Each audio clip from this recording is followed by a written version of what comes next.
네, 오늘 함께 살펴볼 말씀은 창세기 12장 5절에서 10절 말씀입니다. 약속의 땅에 기근이 찾아오는 이유에 대해서 우리 같이 말씀을 나누려고 하는데요. 창세기 12장 5절에서 10절 말씀 함께 교독합니다. 제가 5절 먼저 읽습니다.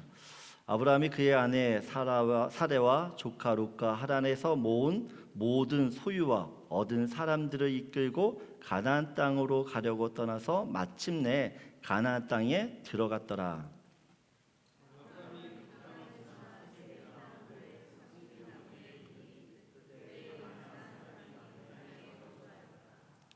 여호와께서 아브라함에게 나타나 이르시되 내가 이 땅을 내 자손에게 주리라 하신지라. 자기에게 나타나신 여호와께 그가 그곳에서 제단을 쌓고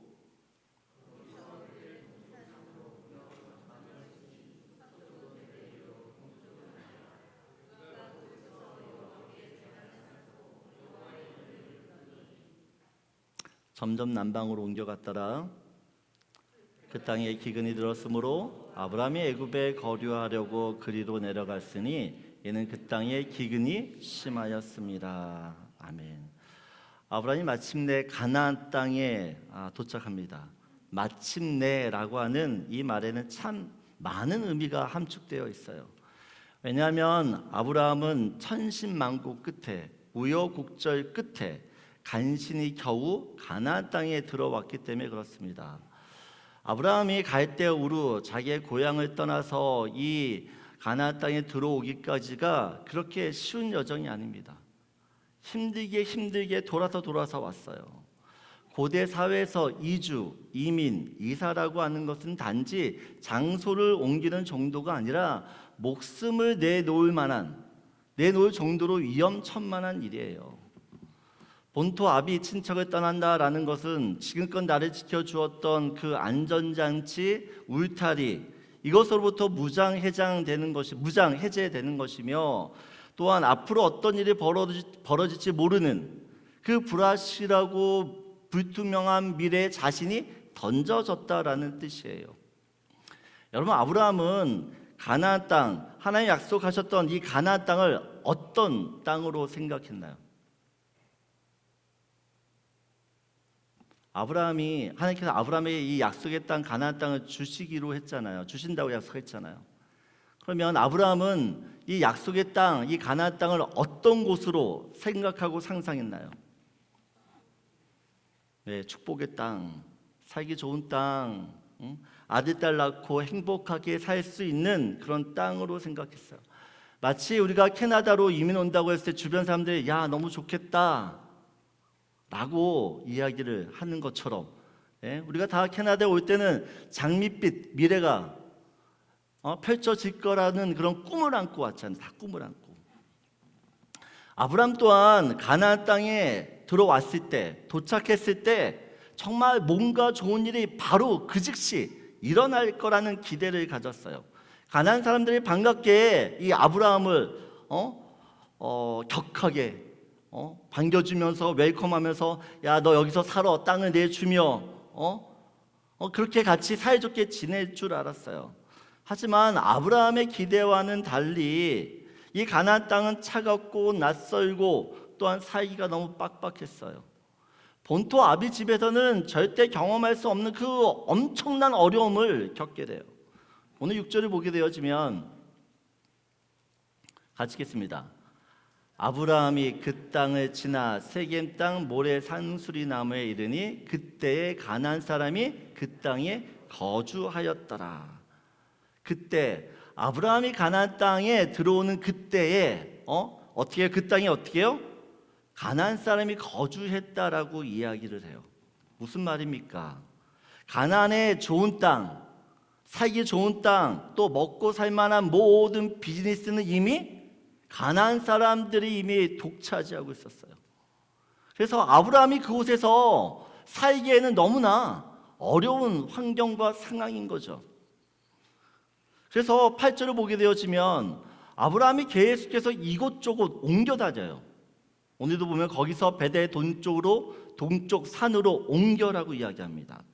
또한 9절을 보게 되어지면 점점 남방으로 옮겨갔더라라고 이야기합니다. 여러분, 왜 옮겨다닐까요? 아브라함이 한 곳에 정착하지 못하고 왜 이곳저곳 기웃거리며 여기저기로 왜 하냐는 것이에요. 가난안 사람들의 이 따돌림, 배척, 무관심, 무시, 텃세 때문에 어떤 곳에 정착하기가 참 어려웠어요. 말이 옮겨다니는 것이 사실은 쫓겨나는 거죠. 쫓겨다니는 것입니다. 그리고 더 큰 문제는 조금 이따 살펴보겠지만 이 약속의 땅, 축복의 땅이라고 하는 그 가나안 땅에 정말 힘든, 먹고 살기 힘든 기근이 찾아왔다라는 거죠. 여러분, 아브라함이 생각하고 기대했던 약속의 땅은 환경적으로 모든 것이 갖춰져 눈에 보기에 정말 그렇게 좋은 땅이어야만 했습니다. 가나안 땅에 들어가기만 하면 모든 일이 만사형통, 어려움 없이 일사천리로 순조롭게 다 풀려야 되는 그런 땅이어야만 했어요. 그런데 이 가나안 땅은 아브라함의 기대와는 달리 마음 한편 이 내주기도 붙이기도 어려운 만큼, 마음 붙이기도 어려운 만큼 너무나 너무 상박하고 너무 살벌했다는 것이에요. 아브라함은 여기저기를 옮겨 다니면서 무슨 생각을 했을까요? 무슨 생각? 여기 가나안 땅 맞아? 하나님 약속하신 땅이 이런 땅이야? 내가 이런 대접 받으려고 이 고생하면서 여기까지 왔어? 엄청난 실망감과 하나님에 대한 이 원망들이, 불평들이, 그러면서 앞으로 어떻게 살아야 되나 그 암담한 그런 감정들에 지금 아브라함이 놓여 있어요. 근데 이때 하나님께서 아브라함을 찾아오십니다. 7절 같이 읽겠습니다. 하나님께서 아브라함에게 나타나 이르시되 내가 이 땅을 내 자손에게 주리라 하신지라. 자기에게 나타나신 여호와께 그가 그곳에 제단을 쌓고. 여러분, 지금 하나님께서 아브라함을 언제 찾아오셨는가를 주목하셔야 됩니다. 아브라함은 지금 가나안 땅에 대한 불신, 의심이 가득할 때예요. 여러분, 가나안 땅의 불신과 의심은 곧 하나님에 대한 불신과 의심이기도 해요. 하나님께서는 아브라함이 심적으로 너무 불안하고 두렵고 모든 상황이 불확실한 그때에 아브라함을 찾아오세요. 그리고 말씀하세요. 뭐라고요? 내가 이 땅을 내 자손에게 주리라. 그럼 무슨 말입니까? 무슨 말이죠? 야, 너 여기 잘못 온 거 아니야. 제대로 왔어. 이 땅 내가 반드시 너희 자손한테 줄 거야. 그러니 너무 걱정하지 마. 불안해하지 마. 의심하지 마. 라고 말씀하는 거죠. 아브라함이 다시금 하나님의 약속, 그 약속을 붙들 수 있도록 다시 한번 컨펌을 주세요. 여러분, 이것이 믿는 우리에게도 동일하게 일어나는 일인 줄 믿습니다. 아멘이세요? 여러분에게도 인생의 어려움을 겪을 때에 하나님에 대한 의심과 또 어떤 두려움, 그런 어떤 문제들이 있을 때 하나님은 정확하게 그 타임을 하시고 여러분을 찾아가서 말씀하실 거예요. 하나님께서는 약속의 말씀을 쫓아 살려고 하는 그 믿음의 사람들을 그냥 멀리서 바라만 보시는 것이 아니라, 그냥 나 몰라라는 것이 아니라 친히 찾아와 주셔서 믿음의 길을 계속 갈 수 있도록 우리에게 힘을 주시고 응원을 해주신다는 겁니다. 오늘 이 예배가 하나님이 나에게 찾아와 말씀하심으로 여러분 안에 있던 그 모든 불신, 그 모든 의심, 모든 불안, 모든 두려움 떠나가는 은혜가 있게 주님의 이름으로 축복합니다. 오늘 7절을 다시 한번 보게 되시면 하나님께서 아브라함을 찾아와요. 아브라함 찾아왔을 때 아브라함은 하나님께 무엇을 하죠? 제단을 쌓고입니다. 쉽게 얘기하면 예배를 드렸다라는 거죠. 여러분, 하나님께서 아브라함을 찾아왔는데 몇 번 찾아왔지만 아브라함이 하나님을 예배했다라는 장면은 여기서 처음 나와요. 아브라함이 자발적으로 하나님께 예배를 드려요. 예배는 하나님을 내 삶의 중심으로 모시겠다라고 하는 믿음의 행위죠. 하나님을 의지하며 살겠다라고 하는 그 믿음의 고백과 결단의 시간이에요. 아브라함은 이 가나안 땅에 도착하면서부터 자신의 한계를 깨닫습니다. 아무것도 할 수 없음을. 여러분, 밴쿠버 처음 이민 왔을 때 생각해 보세요. 한국에서 은행 가는 거, 병원 가는 거 일도 아니에요. 그냥 가면 되잖아요. 그런데 밴쿠버에서 병원을 갈라치면, 은행 일을 보려고 하면, 인터넷 뭐 하겠다고 전화를 한다고 하려고 하면 쉽게 전화가 걸어지나요? 영어가 안 되니까 그 전날부터 기도하잖아요. 네? 정말 아무 일도 아닌 일에 기도를 해요. 아브라함이 딱 그런 심정이에요. 아브라함이 딱. 가나안 땅에 와보니까 정말 자기의 힘으로 할 수 있는 게 아무것도 없는 것이에요. 가족도 없어요. 친척도 없어요. 의지할 뿐이라고는 하나님 한 분밖에 없는 것이에요. 그래서 아브라함은 하나님께 단을 쌓고 하나님께 예배하며 하나님의 도우심을 구하기 시작합니다. 8절을 보게 되어지면 아브라함은요, 어디를 가든지 간에 먼저 단을 쌓아요. 여호와께 제단을 쌓습니다. 하나님이 찾아오시지 않아도 아브라함이 자발적으로 먼저 하나님께 예배를 드려요. 하나님의 이름을 불러요. 왜요? 그만큼 아브라함 안에 절박함, 간절함, 그 어려움이 있기 때문에 예배를도 드리지 않으면 이 마음이 너무 힘든 거예요. 여러분, 아브라함은 개인적인 어려움과 힘듦 때문에 하나님께 예배하는데 하나님께서는 이 아브라함의 예배를 전혀 다른 모습으로 생각하신다라는 겁니다. 오늘 5절을 6절을 보게 되어지면 아브라함이 그 땅을 지나 세겜 땅 모래 상수리 나무에 이르니라고 이야기해요. 여기 모래 상수리 나무라고 하는 것은 쉽게 얘기하면 가나안 사람들이 우상 숭배를 하던 장소예요. 그곳에서 제사를 지나고 나름대로 어떤 의식을 종교적인 행위를 치렀던 곳입니다. 그런데 그곳에서 지금 아브라함이 하나님께 예배를 드리고 있어요. 여러분, 이거 굉장히 중요한 포인트예요. 하나님께서 아브라함에게 이 가나안 땅을 주시고자 하는 어떻게 보면 가장 큰 이유, 큰 목적, 그것이 무엇이냐? 우상 숭배하던 이 가나안 땅이 하나님을 예배하는 땅, 죄악과 거짓으로 가득했던 이 불의한 세상이 하나님의 공의와 정의로 다스려지는 그 땅이 되기를 원하셨기 때문에 아브라함을 부르신 거예요. 여러분, 아브라함이 가나안 땅에 도착하면서 이 땅은 하나님을 예배하는 땅으로 변하기 시작했죠. 아브라함을 통해 하나님의 공의가 실현되는 거룩한 땅으로 바뀌기 시작한다는 것이에요. 이것을 하나님께서 얼마나 간절히 바라시고 원하시고 기다리셨던 일인지 몰라요.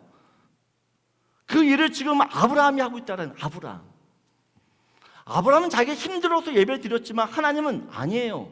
이 아브라함의 예배를 통해서 그 가나안 땅을 영적인 땅 되게 하고 계신다는 사실이에요. 하나님이 저와 여러분을 이 캐나다 땅으로 부르신 이유도 하나님이 없는 이곳에서 하나님의 통치가 이루어지고 또한 예배가 없는 이곳에 하나님을 높이고 또한 찬양하는 그런 예배자로 부르신 줄 믿습니다. 나는 너무 힘들어서 지금 예배를 드리는데, 하나님을 의지하려고 예배 드리는데, 사실은 하나님께서는 내가 예배 드린 그 가정에서, 그 일터에서, 내 삶에서 무너져 있던 그 모든 것들을 다시 세우고 일으키는 그 일을 하고 계신다는 것이에요. 여러분이 어디에 서 있든 간에 그곳에서 아브라함처럼 하나님을 예배하시기를 부탁드려요. 여러분이 예배하는 그곳이 무너졌던 모든 영적인 것들이 새로워지는 시간이 될 것입니다. 그럴 때 여러분 예배할 때 그곳이 하나님 다스리는, 하나님이 거룩하게 임재하시는 거룩한 땅으로 변화될 것이요, 이것이 여러분을 부르신 하나님의 사명이고 뜻이고, 우리가 예배를 드릴 때 이 모든 것들이 온전하게 이루어지게 되는 줄 믿습니다. 그래서 첫 번째 나누고 싶은 말씀이에요. 같이 읽겠습니다. 내가 서 있는 모든 땅이 약속의 땅이 되게 하나님을 예배하십시오. 하나님 우리를, 저 여러분을 예배자로 부르신 줄 믿습니다. 어디에든 간에 예배를 지키시고 사수하시는 그런 저 여러분들에게 소원합니다. 10절 말씀 보겠습니다. 같이 읽겠습니다. 그 땅에 기근이 들었으므로 아브라함이 애굽에 거류하려고 그리로 내려갔으니 이는 그 땅에 기근이 심하였습니다. 약속의 땅 가나안 땅에 기근이 찾아왔어요. 그것도 아주 심한 기근입니다. 아주 심한 기근. 약속의 땅과 기근은 어떻게 보면 전혀 어울리지 않는 조합이에요. 약속의 땅은 정말 행복하고 좋은 일만 있어야 됩니다. 희망이 가득하고 기회가 있는 땅이어야 돼요. 젖과 꿀이 흐르는 그 풍요로운 땅, 그것이 약속의 땅인데 가나안 땅에 기근이 들었으니 아브라함 입장에서는 너무나 당혹스럽고 멘붕이 오는 거죠. 멘붕. 지금 아브라함의 일행은 좋기 1000명이 넘습니다. 1000명. 창세기 14장을 보게 되어지면 아브라함이 전쟁의 포로로 잡혀갔던 조카 롯을 구하기 위해서 자기 집에서 함께 있었던 남자 318명을 데리고 가요. 전쟁에 싸울 수 있는 남자 하인만 318명입니다. 그렇다면 여자와 아이와 노인을 합하면 좋기 1000명이 넘는 어마어마한 사람들이에요. 어마어마한 사람들. 거기에 가축까지 있어요. 여러분, 기근이 오면 먹을 양식이 없습니다. 마실 물도 부족해요. 아브라함의 마음이 복잡하고 심란한 것은 본토 아비 그 친척 집에 있을 때에는 적어도 이런 일 가지고는 걱정할 일이 없었어요. 먹고 사는 문제에 대해서는 전혀 걱정할 일이 없었다는 것이 없었어요. 아무리 하나님께서 아브라함을 찾아와서 야, 이 땅 내가 너한테 줄 거야 말씀하셔도 현실은 전혀 그렇지 않기 때문에 당장 먹고 살려야 되는 내 자식들, 내 하인들, 가축들 있기 때문에 하나님을 계속해서 믿는다라는 게 쉽지가 않아요. 믿음으로 반응하기보다는 오히려 상식과 이성적인 어떤 방법으로 자신만의 해결책을 찾아 행동하게 마련이에요. 아브라함도 다르지 않았어요. 아브라함도 10절을 보면 그 땅에 기근이 들었으므로 아브라함이 애굽에 거류하려고 내려갔으니 라고 합니다. 애굽은 나일강이 있어서 어떤 기근이 와도 절대 먹고 사는 데 있어서 문제될 일이 없어요.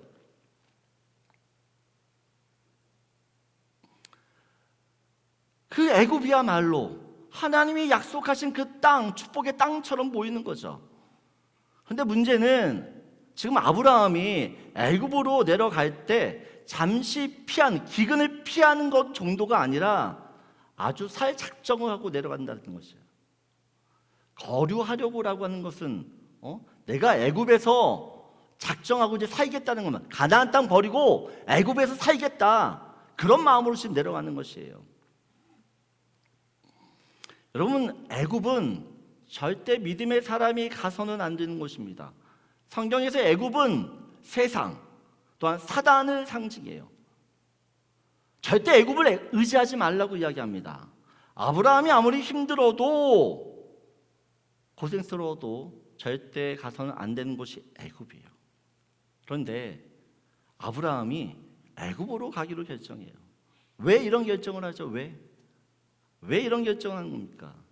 아브라함이 가지고 있던 자기의 전제, 어떤 생각, 어떤 이 틀 때문에 그래요. 아브라함이 애굽으로 내려가는 이유는 이겁니다. 약속의 땅에는 절대 기근이 들 수 없어. 약속의 땅은 절대로 기근이 들어서는 안 돼. 그런 기근이 있는 거 보면 여기는 약속의 땅이 아니야. 그래서 나는 애굽으로 내려가. 두 번째 전제가 뭐냐? 하나님이 약속하신 그 땅에 기근이 왔다면 정말 하나님이 이 기근에서 나를 보호해 주실까? 지켜 주실까? 믿을 수가 없네. 그래서 나는 내 살 길을 찾아 애굽으로 들어가. 여러분, 약속의 땅에 기근이 있으면 안 된다라는 것은 누구의 생각이에요? 아브라함의 생각이죠. 근데 우리 또한 아브라함과 다르잖아요. 우리도 약속의 땅에 기근이 있어야 돼요? 없어야 돼요? 없어야 돼요. 기근이 있으면 거긴 약속의 땅이 아니에요. 그런데 하나님은 기근이 있는 그 땅을 약속의 땅이라고 말씀하세요. 하나님이 말씀하시는 약속의 땅은 어떤 땅이냐는 것입니다. 절대 가뭄이 없고 홍수가 없고 단지 외적으로 환경적으로 아무런 문제가 없는 곳이 약속의 땅인가요?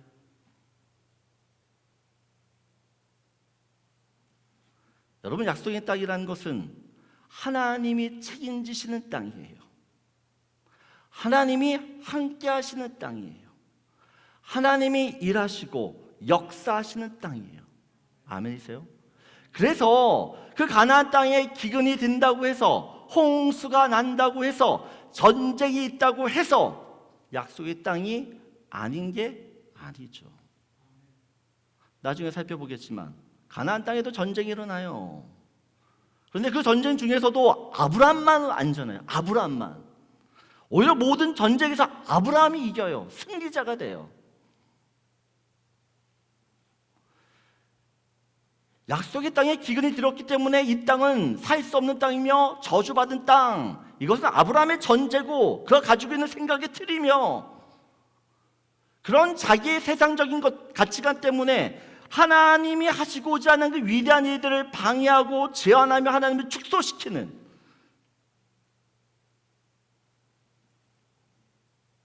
그것이 얼마나 잘못된 생각인지를 우리는 아브라함을 통해서 배워야 돼요. 여러분, 기근은 어떤 면에서 위대한 하나님을 경험할 수 있는 타이밍이에요. 하나님이 역사하시고 일하실 수 있는, 하나님이 어떤 분이신지를 그 가뭄 가운데, 기근 가운데 더 구체적으로 체험할 수 있는 그런 상황이라는 것이에요. 그런데 우리는 약속의 땅에 절대 기근이 들어서는 안 되며, 동시에 약속의 땅에 기근이 들었다면 이 기근에서 하나님 나를 절대 지킬 수 없어, 나를 지켜줄 수 없어 라고 하는 합리적인 의심, 그걸로 인하여 결국 하나님의 은혜와 크신 능력들을 자기 스스로와 제한하고 축소시켜버려 하나님이 일하실 수 있는 그 위대한 기회를 아예 박탈시켜버리는 게 사실은 우리의 모습이에요. 예수님과 함께 가면 풍랑이 없나요? 예수님과 함께 갔던 제자들도 풍랑을 만나요. 하나님과 함께하면 실망한 일 전혀 없을까요? 하나님이 함께하면 실망할 일이 하나도 없을까요?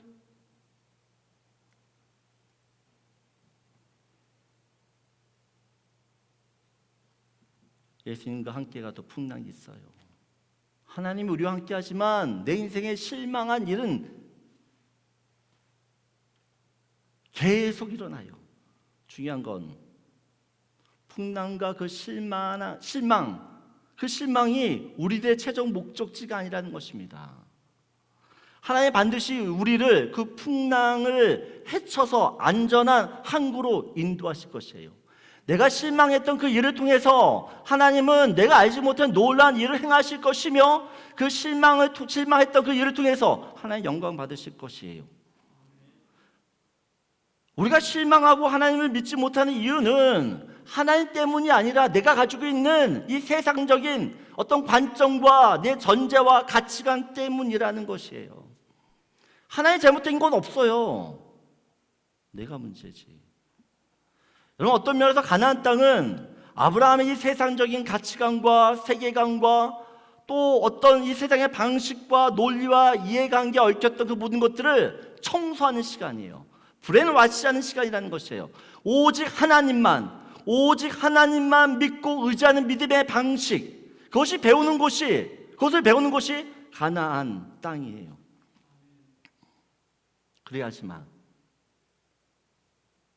이 가나안 땅이 약속의 땅이 될 수 있어요. 창세기 26장을 보면 이삭이 살고 있는 그때에도 가나안 땅에 흉년이 듭니다. 26장 1절 보면 아브라함 때 첫 흉년이 들었더니 그 땅에 또 흉년이 들매 이삭이 그랄로 가서 블레셋 왕 아비멜렉에 이르렀더니 그 땅에 가나안 땅에 기근이 들었어요. 그래서 그랄로 갔는데 사실 그랄로 가는 목적은 2절 보면 애굽으로 가려고 했어요. 애굽으로 이삭도 보세요. 여호와께서 이삭에게 나타나 이르시되 애굽으로 내려가지 말고 내가 네게 지시하는 땅에 거주하라라고 이야기를 합니다. 거주하라.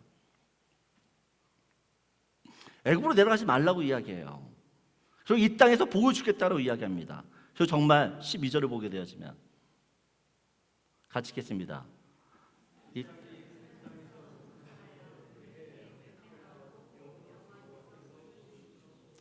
13절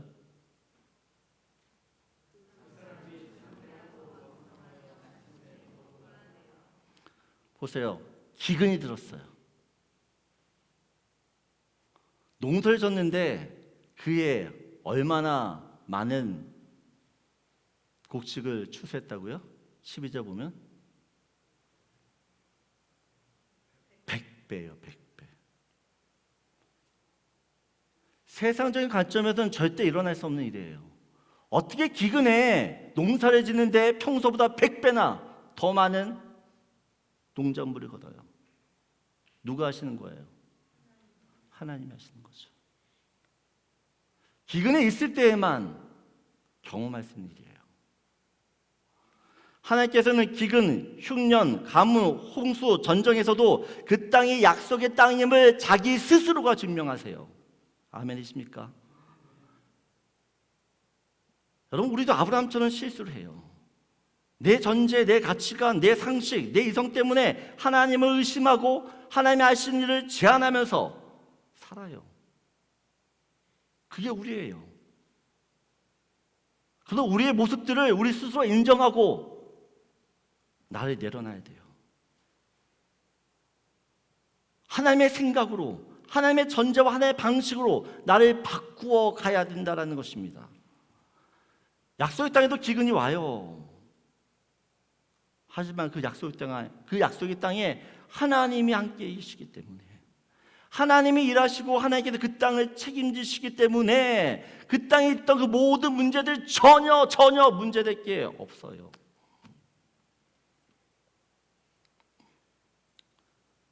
우리에게 이런 믿음이 다시 한번 일어나기 원합니다. 약속의 땅은 환경적으로 좋은 땅일 수도 있지만 환경이 좋지 않아도 그 환경을 좋게 만드신 하나님이 있는 땅이 약속의 땅인지 믿습니다. 여러분이 믿는 그 하나님이 여러분에게 반드시 약속의 땅을 선물로 주실 줄 믿습니다. 그래서 두 번째 같이 나누고 싶은 말씀이에요. 같이 읽겠습니다. 내 전제를 내려놓아 하나님이 책임지시는 약속의 땅, 그 땅을 경험하십시오. 여러분, 내가 문제입니다. 내가 가지고 있던 세상적인 그 틀을 내려놓아야 하지만 하나님의 가치관이, 하나님의 그 세계관이 내 안에 들어와서 그것을 통해서 하나님이 일하실 수 있어요. 마지막으로 10절 한 번 더 같이 읽도록 하겠습니다. 그 땅에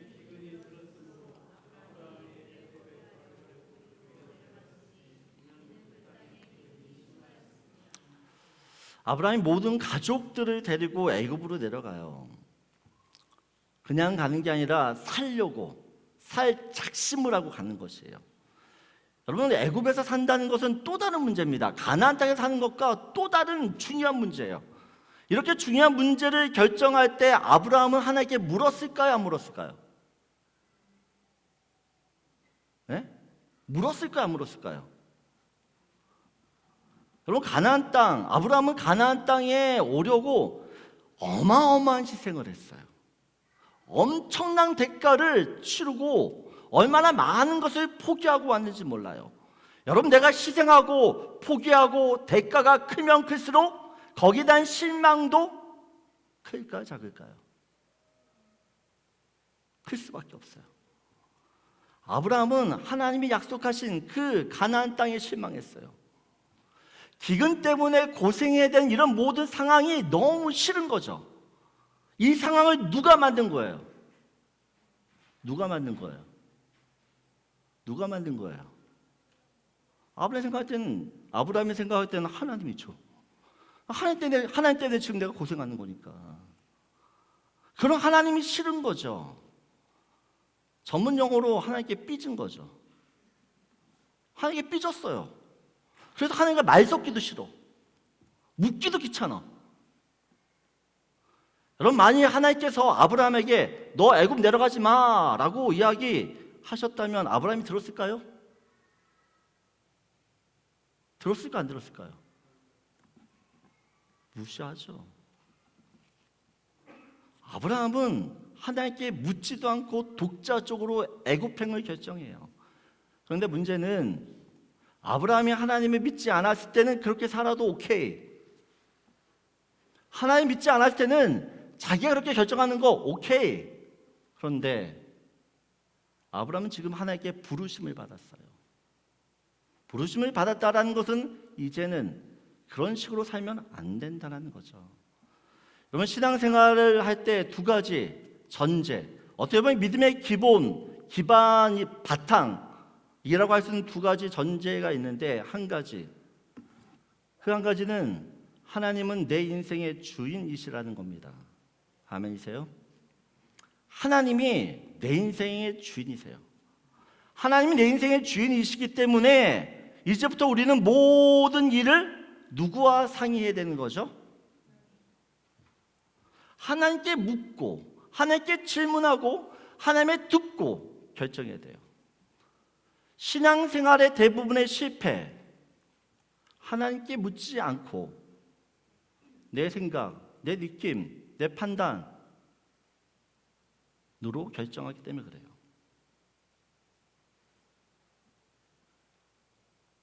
여러분들 돌아보세요. 언제 넘어졌는지, 언제 실패했는지. 정말 우리가 신앙생활 잘 하려면 먼저 하나님으로부터 들으려고 하는 그 결단이 있어야 돼요. 하나님께 들으려고 하는, 하나님께 어떤 답을 들으려고 하면 하나님께 질문하고 물어야 되는 거죠. 근데 우리는 질문을 해도 물어도 내가 듣고 싶어하는 말을 듣기 위해 질문해요. 이미 나는 답이 정해져 있어. 하나님이 이 답에 대해서 말씀해 주기를 원해요. 여러분, 내가 들으려고 하는 걸 듣지 말고, 듣고 싶어 하려고 하는 건 그런 말을 듣지 말고, 하나님이 나한테 하시는 말씀이 무엇인지를 들으려고 애쓰셔야 돼요. 하나님은 말씀하시는 분이에요. 말씀. 소통하시는 하나님이세요. 하나님 우리에게 정말 이야기를 하고 싶어 하시고 나한테 정말 하고 싶은 말이 있어요. 그런데 우리는 그 말을 들으려고 하지 않는다는 거죠. 자녀가 부모에게 뭘 물어보면 됐어 라고 하는 부모 없어요. 설명해 주지. 그래, 그건 이래, 이래서 이래. 하나님 우리가 질문할 때 그걸 너무 기뻐하세요. 하나님께 뭘 물어보실 때 그래, 내가 네가 그것을 묻길 내가 정말 기다렸어. 여러분, 신앙은 끊임없는 하나님께 대한 질문이에요. 하나님께 물으셔야 돼요. 묻고 또 묻고 또 묻고 묻다 보면 하나님이 언젠간 내가 하시는 그 물음에 답을 하시는 분인 줄 믿습니다. 여러분, 또 한 가지 전제, 내가 신앙생활할 때 정말 중요한 전제, 두 번째 전제는 이거야. 하나님은 어떤 경우에도 옳으시다. 하나님은 언제든지 항상 옳으시다라는 것입니다. 아브라함이 애굽으로 왜 갈까요? 하나님은 틀리고 자기는 옳기 때문에. 이 가나안 땅 너한테 줄 거야 라고 한 그 말이 믿어지지 않기 때문에, 믿어지지 않는다는 것은 그 말을 내가 신뢰할 수 없는 거죠. 신뢰할 수 없다는 건 하나님 틀리고 나는 옳다라는 것이에요. 여러분, 우리 현실은 하나님의 말씀과 다를 때가 너무 많아요. 현실을 보면 하나님의 말씀이 이해가 되지 않아요. 어리석어 보이지, 모순되어 보이지. 어떻게 이런 세상에서 그 말씀을 가지고 살아? 하나님의 말씀은 그런 옳지 않아. 이 세상 사람들이 사는 걸 봐. 어떻게 이렇게 막혀있니?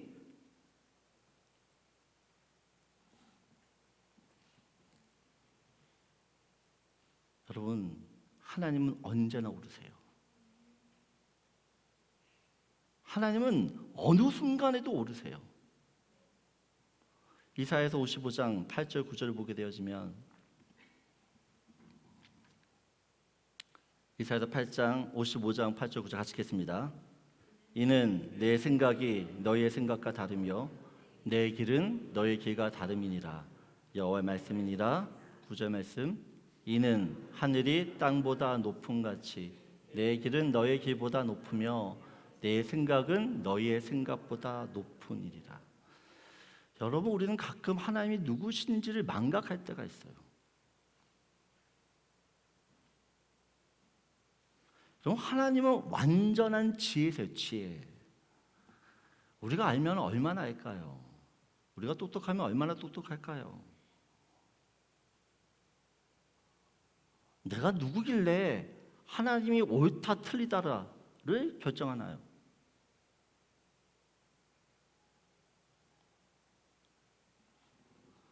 시편 37편 19절을 보게 되어지면 같이 읽겠습니다.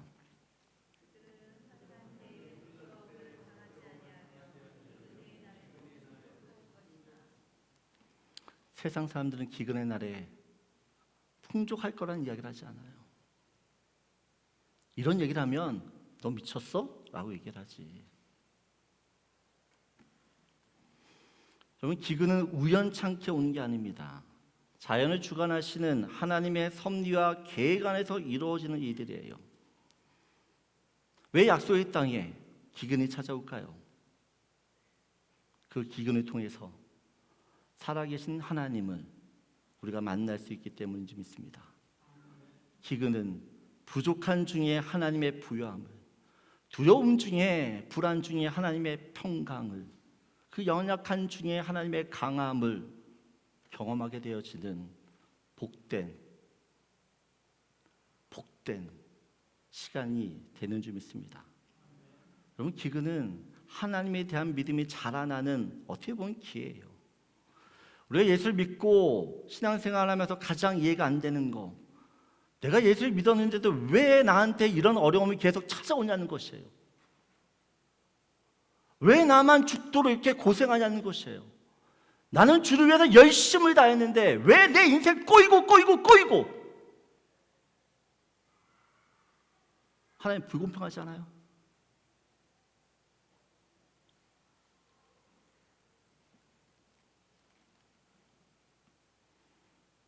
근데 시간이 지나면 알게 될 것이에요. 고난이 내게 왜 유익인지, 왜 그때 그런 일을 겪게 하셨는지, 하나님이 정말 옳으시고 내가 틀렸다라는 사실을 하나님 스스로가 여러분에게 증명시켜 주실 거예요. 저는 여러분들이 약속의 땅 그 기근 가운데서도 하나님의 살아계심을 체험하기 원합니다. 우리가 기근을 걱정하지 않는 이유는 기근 속에서도 우리를 향한 그 하나님의 사랑과 열심과 또 우리 책임지시려고 하는 그분의 고집스러운 그 성품들이 있기 때문인 줄 믿어요. 기근 속에 하나님이 예비하신 은혜를 찾으세요. 이번 한 주간 하나님께 물으십시오. 내가 물어도 하나님 대답하지 않는다고 느껴져도 계속 물으십시오. 그리고 하나님 옳다라고 하는 그 믿음, 그것에 대한 확신들을 가지세요. 나는 틀려도 주님은 옳아요. 그럴 때 주님이 우리의 믿음대로 일하시고 역사하실 줄 믿습니다. 그래서 마지막으로 같이 나누신 말씀입니다. 같이 읽겠습니다.